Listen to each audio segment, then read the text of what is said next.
Je m'appelle Audrey et je dois vous raconter ce qui s'est passé après la mort de mon mari. Pas la partie sur le deuil. Tout le monde connaît cette partie-là. Je dois vous raconter ce que sa mère a fait 3 semaines après que nous l'avons enterré.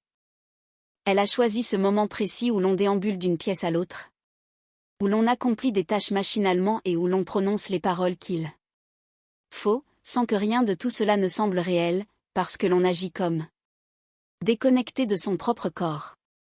Elle a choisi cette période délibérément.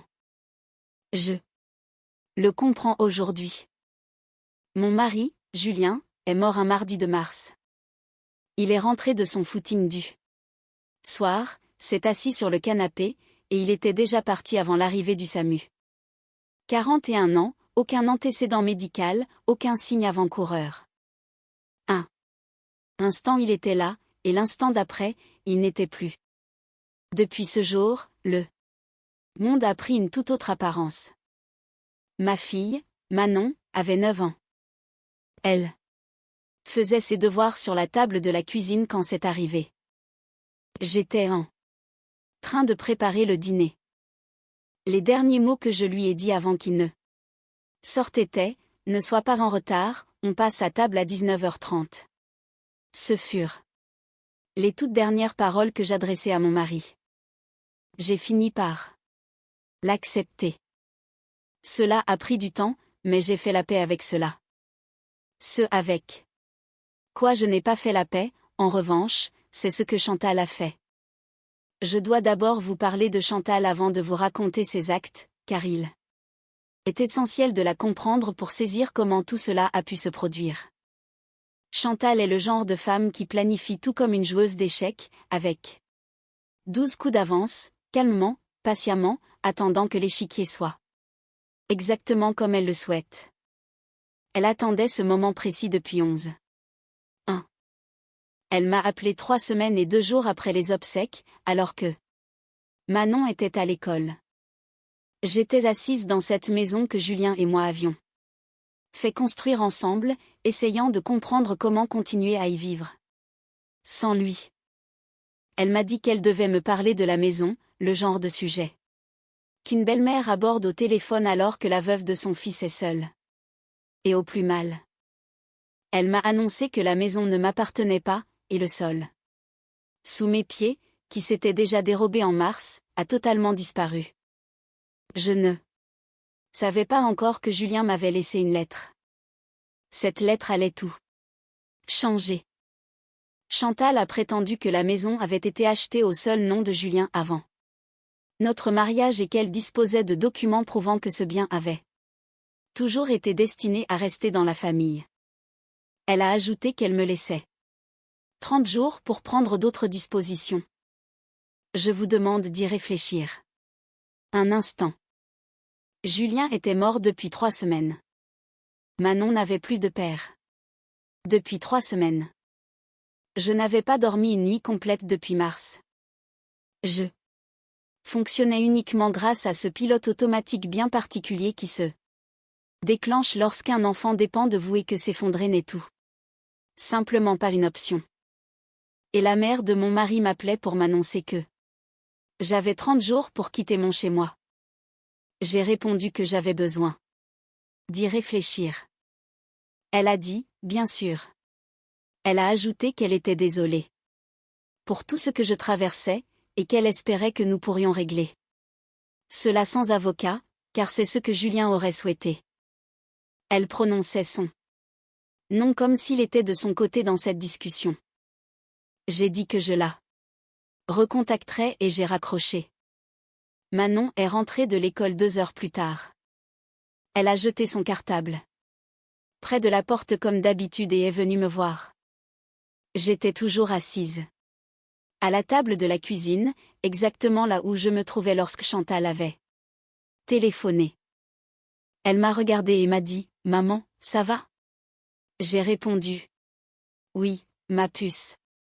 Je suis juste fatiguée. » Elle a dit « D'accord », puis elle est allée prendre son goûter. Je suis restée là, à penser à ces 30 jours. J'ai Pensez à ma fille de 9 ans qui prenait son goûter dans la pièce d'à côté. J'ai pensé à ce que Julien aurait réellement voulu. Et il s'est produit quelque chose que je n'attendais pas. Le chagrin qui me tenait à distance de moi-même depuis 3 semaines s'est brusquement dissipé pour me ramener totalement à la réalité. Et ce que j'ai ressenti en me réappropriant mon propre corps, ce n'était pas de la tristesse. C'était la colère la plus froide et la plus ciblée que j'ai jamais éprouvée de ma vie. Tant mieux, me suis-je dit, je vais en avoir besoin. Ce soir-là, une fois Manon couchée, j'ai appelé mon frère. Je lui ai raconté précisément ce qui s'était passé et ce dont j'avais besoin. Il m'a dit, je connais quelqu'un. Il m'a rappelé 40 minutes plus tard. Je ne savais toujours rien au sujet de la lettre. L'avocate s'appelait Maître Patricia Laurent. Elle était de petite taille, extrêmement rigoureuse, forte de 22 ans d'expérience en droit de la famille et de l'immobilier, et habitée par cette énergie propre aux personnes que la nature humaine a cessé de surprendre depuis bien longtemps. Je me suis assise en face d'elle et je lui ai tout raconté. Elle m'a écouté sans m'interrompre une seule fois. Quand j'ai eu fini, elle m'a posé cette question, puis elle a dit, laissez-moi vous dire ce que je sais et ce que je dois vérifier. Ce qu'elle savait, c'est qu'un bien immobilier acheté avant le mariage ne reste pas automatiquement un bien propre et exclusif après 11 ans d'union, de vie commune et de contribution financière partagée et documentée. Ce que Chantal affirmait n'était absolument pas une vérité juridique absolue. Mon rôle au sein du foyer? L'éducation de Manon, la durée de notre mariage, l'intention manifeste de Julien, tous ces facteurs entraient en ligne de compte. Ce qu'elle devait d'abord vérifier, c'était si Julien avait laissé un testament. Je lui ai répondu que je n'en avais pas trouvé. Elle m'a conseillé, rentrez chez vous et cherchez minutieusement chaque tiroir, chaque classeur, chaque boîte. Je suis rentrée chez moi en voiture et c'est exactement ce que j'ai fait. Je n'ai pas trouvé de testament officiel, mais dans une boîte tout au fond de l'armoire de Julien, sous de vieux avis d'imposition, à l'intérieur d'une simple pochette cartonnée, j'ai découvert une lettre écrite de sa main qui m'était adressée. Je me suis assise par terre dans notre chambre et je l'ai lu. Il y écrivait qu'il avait l'intention de faire rédiger des actes officiels depuis des années, mais qu'il avait sans cesse repoussé l'échéance. Il s'excusait de ne pas avoir fait les choses dans les règles. Il affirmait que la maison était la nôtre, qu'elle l'avait toujours été, et que Manon et moi devions hériter de tout. Puis, il a ajouté une phrase qui m'a glacée sur place. Il disait que si sa mère venait à me prétendre le contraire, je ne devais surtout pas la croire. Il avait écrit, je connais ma mère. Je sais de quoi elle est capable quand elle veut quelque chose. Si ce moment arrive, je veux que tu le saches, et je suis désolée de ne pas t'avoir mieux protégée. Assise sur le parquet de notre chambre, cette lettre entre les mains, j'ai compris une chose qui a tout redéfini. Il savait.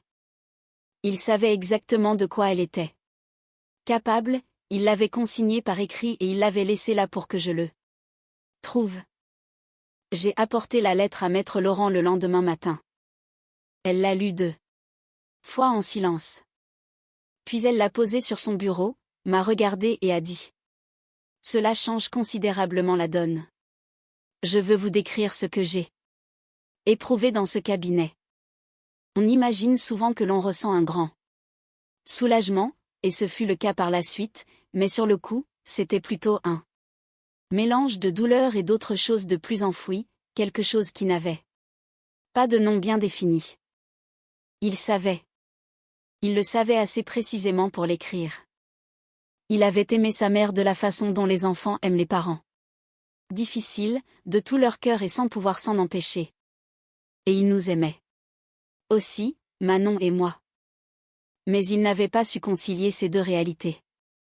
Alors, il avait écrit une lettre plutôt que de faire rédiger des actes notariés en bonne et due forme. Et puis il était parti faire son footing un mardi de Marseille. Il n'était jamais revenu. Il savait, il ne nous avait pas protégés convenablement. Et il n'était plus là. Et je me retrouvais en avril dans le cabinet d'une avocate, avec entre les mains la preuve qu'il s'en doutait. Je n'ai pas pleuré dans ce bureau. J'avais pleuré tous les jours pendant 3 semaines, mais quelque chose s'était brisé la nuit où Chantal avait appelé, et les larmes n'étaient plus revenues depuis. À la place s'était installée une force plus froide, plus pragmatique. Une détermination que je ne me connaissais pas, car je n'en avais jamais eu besoin auparavant. Maître Laurent m'a exposé nos arguments juridiques. Elle m'a expliqué de quels documents elle aurait besoin, comment la procédure allait se dérouler et combien de temps elle prendrait à peu près. Lorsqu'elle a eu fini, je lui ai posé une seule question. Pouvons-nous gagner ? Elle a répondu « oui » sans la moindre hésitation. J'ai dit « alors, commençons ». Je suis rentrée, j'ai récupéré Manon à l'école, j'ai préparé le dîner et je l'ai aidée à faire ses devoirs.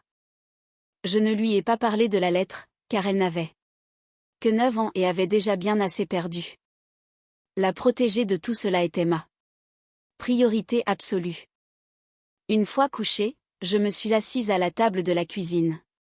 Et j'ai parlé à voix haute à Julien pendant un moment, comme je le faisais depuis le mois de mars.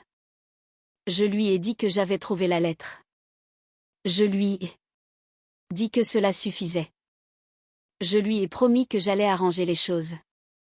Les 3 mois suivants furent les plus durs de mon existence. J'ai repris le travail, d'abord à temps partiel, puis à plein temps en l'espace de 6 semaines, car il fallait payer l'avocate ainsi que les mensualités du prêt immobilier, et je refusais de toucher au compte d'épargne tant que je ne savais pas précisément à quoi Chantal avait accès. Je veux vous raconter à quoi ressemblait vraiment mon quotidien à cette période, car on s'imagine souvent que ce genre d'épreuve se traverse avec clarté, mais ce n'est pas le cas. 2. L'intérieur, cela consiste à déposer Manon à l'école, prendre la voiture pour aller travailler, assister à des réunions en essayant de se montrer pertinente, puis aller la chercher, préparer le repas, l'aider dans ses devoirs, la coucher, et enfin s'installer à la table de la cuisine pour éplucher des dossiers juridiques jusqu'à minuit. C'est aussi ce voisin qui frappe à votre porte avec un gratin fait maison alors que vous êtes encore en tenue de travail à 19 heures, si épuisé que vous ne savez même plus si vous avez mangé, et accepté ce geste en le remerciant avec une gratitude plus sincère que jamais. C'est Manon qui demande un matin, sur un ton tout à fait détaché, comme seul un enfant. C'est le faire, si papa peut nous voir, et vous qui lui répondez, oui, ma puce, je pense qu'il le peut, tandis qu'elle hoche la tête avant de se replonger dans son bol de céréales, vous laissant immobile devant le plan de travail un instant avant de pouvoir finir de lui préparer son pique-nique pour l'école. Chantal a téléphoné à 2 reprises au cours de ces mois-là. Je n'ai pas répondu. Maître Laurent m'avait formellement déconseillé de communiquer directement avec elle, et je m'y suis tenue. Le frère de Julien, Romain, a appelé une fois. Il m'a dit que la famille voulait simplement que les choses se fassent équitablement. J'ai répondu que j'étais tout à fait d'accord et que mon avocate prendrait contact avec eux. Il n'a plus jamais rappelé. Mais ce que Maître Laurent a découvert par la suite dépassait tout ce que j'aurais pu imaginer au début de cette histoire. C'était une révélation qui changeait absolument toute ma perception des événements. Chantal avait consulté son propre avocat 6 mois avant la mort de Julien. 6 mois avant. Je veux que vous preniez conscience de ce que cela signifie. Alors que Julien était encore en vie, qu'il rentrait toujours de ses footings, qu'il dînait encore avec sa fille Et qu'il vivait au cœur de cette existence que nous avions construite à deux. Sa propre mère se trouvait déjà dans le cabinet d'un avocat pour planifier ce qu'elle ferait de notre maison une fois qu'il ne serait plus là. Elle n'avait pas attendu 3 semaines après l'enterrement. Elle attendait son heure depuis des années. Maître Laurent a également découvert que Chantal avait tenté d'accéder au compte bancaire de Julien dans les 72 heures suivant son décès, en utilisant une procuration qu'il lui avait signée bien avant notre mariage. La banque avait détecté cette tentative suspecte et avait bloqué les comptes dans l'attente de clarification juridique. Voilà pourquoi elle m'avait appelé. Pour la maison. Ce n'était pas par bienveillance, ni pour me laisser le temps de réaliser la situation. C'était uniquement parce que le coup des comptes bancaires avait échoué, que la maison était l'étape suivante, et qu'elle devait m'en chasser avant que je ne trouve un conseil juridique capable de m'expliquer quels étaient réellement mes droits. Elle avait misé sur le fait que ma douleur me rendrait docile. Elle avait parié que ces 30 jours me sembleraient trop courts pour lutter et trop catégoriques pour être contestés. Elle pensait que j'étais tellement déconnectée de la réalité que j'allais simplement capituler et faire mes cartons. Elle n'avait pas prévu que mon frère connaîtrait une avocate. Elle n'avait pas prévu l'existence de la lettre. Et elle n'avait surtout pas anticipé la colère froide, lucide et redoutable d'une mère qui n'a plus rien à perdre, sinon le toit de sa fille. Assise dans le bureau de Maître Laurent, en écoutant tout cela, j'ai repensé à ce mardi de mars, à ces 3 semaines d'attente et à ces 30 jours qu'elle m'avait accordés avec une fausse générosité. J'ai pensé à ces 6 mois avant le décès de Julien, et j'ai senti une résolution s'ancrer profondément en moi. Une force qui ne m'a plus jamais quittée. La procédure judiciaire a duré 7 mois. Je ne vais pas prétendre que ces 7 mois ont été faciles. Certaines semaines, j'étais tellement épuisée que je ne me souvenais plus de ce que j'avais mangé au repas précédent. Certaines nuits, installée à la table de la cuisine alors que Manon dormait, je ne savais plus comment trouver la force de continuer. Puis le matin se levait, il fallait lui préparer son petit déjeuner. Et je repartais de l'avant. Il y a eu aussi des élans de solidarité inattendus. Mes voisins m'ont apporté des repas pendant 4 mois. Des personnes à qui j'avais à peine adressé la parole depuis des années se sont présentées sur mon palier, et j'ai compris sur la solidarité de voisinage quelque chose que je n'avais jamais saisi auparavant. Les gens veulent vous soutenir, ils attendent juste d'en avoir la permission. Parfois, la chose la plus importante à faire quand on se noie, c'est simplement d'ouvrir sa porte. Mon frère est venu tous les week-ends pendant 2 mois. Il s'asseyait avec moi pour éplucher les pièces administratives, emmenait Manon à ses activités, sans jamais me faire sentir que j'étais un fardeau. Manon a commencé à voir un psychologue scolaire. Elle s'en sortait mieux que je ne l'espérais, tout en traversant la douleur inévitable d'une enfant de 9 ans qui perd brutalement son père. Ces deux réalités coexistaient, et je m'efforçais d'y faire face de front. Je me rappelle un après-midi en particulier. Je rentrais d'un rendez-vous avec Maître Laurent et j'étais restée dans ma voiture garée dans l'allée, tellement épuisée que je n'avais pas la force de rentrer. Je suis restée là, immobile. Puis mon téléphone a sonné. C'était Manon qui m'appelait de l'intérieur de la maison parce qu'elle voyait ma voiture par la fenêtre. Elle m'a dit, « Maman, tu ne rentres pas ?» J'ai répondu, « Si, ma puce. Donne-moi une petite minute. » Elle a répliqué, « D'accord, mais je t'ai préparé un thé. » Elle avait 9 ans et elle m'avait fait un thé. Je suis entrée. L'avocat de Chantal s'est montré agressif. Maître Laurent l'a été encore plus. J'avais pour moi la lettre, 11 années de mariage, notre fille, et une avocate forte de 22 ans de métier que l'assurance de Chantal n'impressionnait pas le moins du monde. La procédure avançait lentement, mais elle avançait. Maître Laurent m'a appelé un jeudi après-midi d'octobre. J'étais à mon bureau. Elle m'a dit, Audrey, nous avons gagné. J'ai demandé ce que cela signifiait exactement. Elle m'a répondu, la maison est à vous. Les comptes sont à vous. L'avenir de Manon est préservé. C'est terminé. Je suis restée totalement immobile pendant un instant. J'ai repensé à ce mardi de mars. Au dîner de 19h30, aux 3 semaines d'attente imposée par Chantal, au 30 jours qu'elle m'avait fixé, à cette lettre cachée au fond de l'armoire, et à ces 6 mois avant le décès de Julien où elle échafaudait déjà son plan. J'ai repensé à Manon qui me préparait un thé depuis la maison parce qu'elle voyait ma voiture dans l'allée et qu'elle comprenait. J'ai dit, merci, maître. Elle m'a répondu, c'est vous qui avez fait le plus difficile. Je suis allée chercher Manon à l'école et je lui ai dit, j'ai une bonne nouvelle. Elle a demandé, c'est quoi? J'ai répondu, nous gardons la maison. Elle m'a regardé avec les yeux de son père et m'a dit, je savais que tu y arriverais, maman. Je lui ai demandé comment elle en était si sûre. Elle a répondu, parce que tu trouves toujours une solution. Je ne lui ai pas tout raconté. Elle n'avait que 9 ans. Nous aurons tout le temps d'aborder toute l'histoire lorsqu'elle sera plus grande. Nous sommes rentrés à la maison. J'ai préparé le dîner.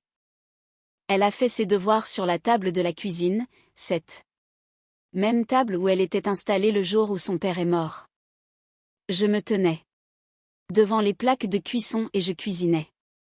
Et je pensais à Julien, regrettant tellement son absence. J'ai repensé à cette phrase dans sa lettre. Je suis désolée de ne pas t'avoir mieux protégée. Mais tu l'as fait, me suis-je dit. Tu nous as protégés, simplement pas de la manière dont nous l'aurions imaginé. Chantal et moi ne nous sommes plus parlé depuis ce premier appel téléphonique en avril. Son avocat s'est entretenu avec Maître Laurent, et Maître Laurent me transmettait les informations. Ce fut notre seul canal de communication pendant 7 mois, et la situation est restée identique depuis. J'ignore quelle version des faits circule au sein de sa famille, et j'ai décidé que je n'avais pas besoin de le savoir.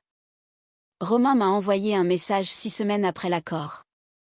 Il m'a dit qu'il regrettait la tournure qu'avaient prise les événements et qu'il espérait que Manon et moi allions bien. Je l'ai remercié en lui disant qu'elle se portait bien.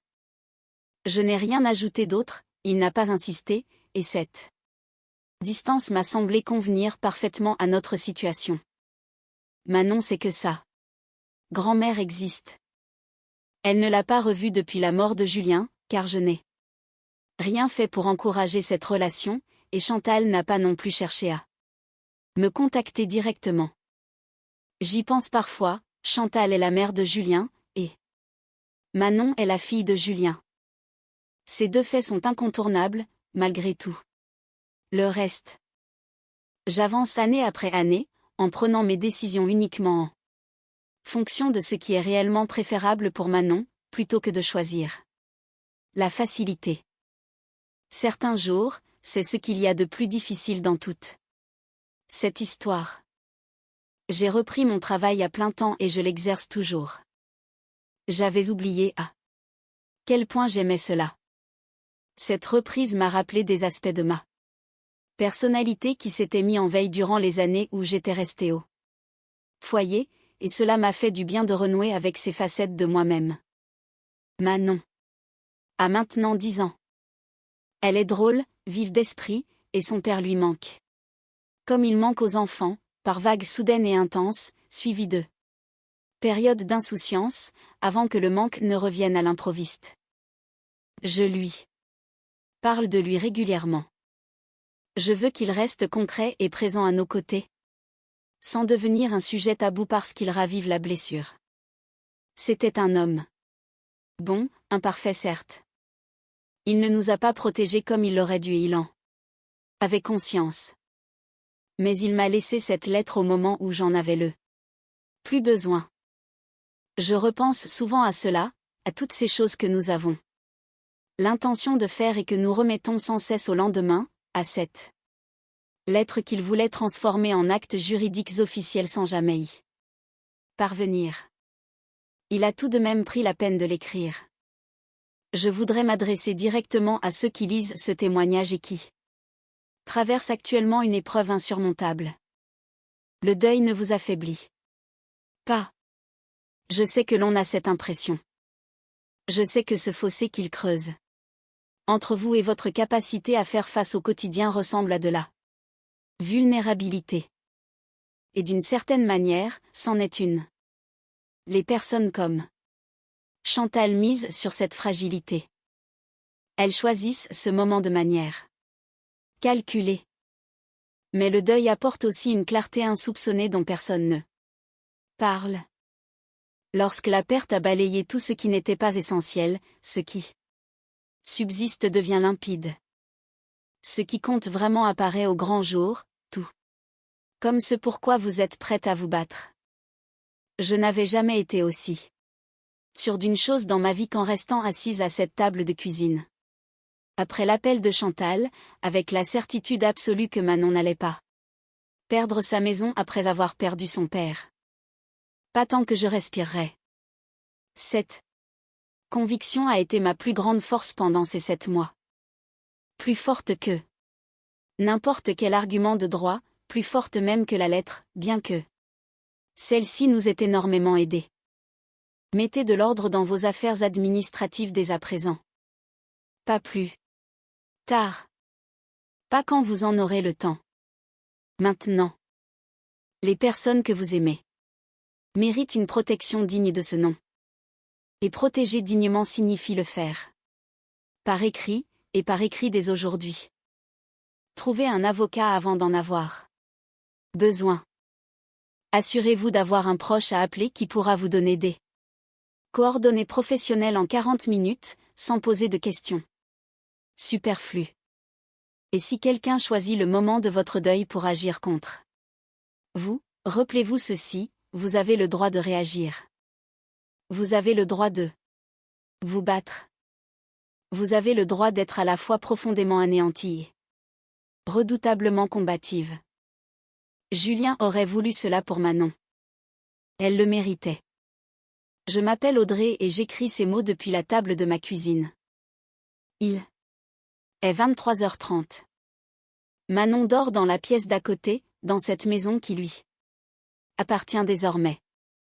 Cette même maison où elle faisait ses devoirs le jour où son père est parti. Cette même table où l'appel de Chantal m'a surprise. Ces mêmes murs qui ont tout abrité. Le chagrin, la colère, ces 7 mois d'incertitude, la lettre, et la voix de maître Laurent un jeudi après-midi d'octobre me disant, Audrey, nous avons gagné. J'ignorais comment tout cela se terminerait lorsque cette histoire a commencé. Certaines nuits, je me demandais honnêtement si j'aurais la force de mener ce combat jusqu'au bout. Mais Manon avait besoin de son petit déjeuner chaque matin, et cela me suffisait pour avancer. Mon frère m'a rappelé en 40 minutes avec des coordonnées fiables, et cela m'a suffi pour démarrer. Une lettre retrouvée au fond d'une armoire disait, je connais ma mère et je sais de quoi elle est capable, et cela a suffi pour l'emporter. Parfois, un simple point d'appui est tout ce dont on a besoin. Si vous n'avez pas encore mis vos dispositions par écrit, s'il vous plaît, faites-le dès aujourd'hui. Ne le faites pas pour vous, faites-le pour ceux qui risquent de se retrouver un jour à une table de cuisine, en plein deuil, obligés de mener une bataille dont vous auriez pu les préserver. Et si vous vous trouvez déjà au cœur d'une situation similaire, si quelqu'un a profité de votre deuil, de votre maladie ou de votre plus grande fragilité pour agir, sachez que vous n'êtes pas seul. Vous n'êtes pas démuni. Vous avez le droit d'être brisé et redoutable à la fois. Manon a 10 ans aujourd'hui, Et elle dort en sécurité. Dans sa maison ce soir. C'est la fin de mon histoire.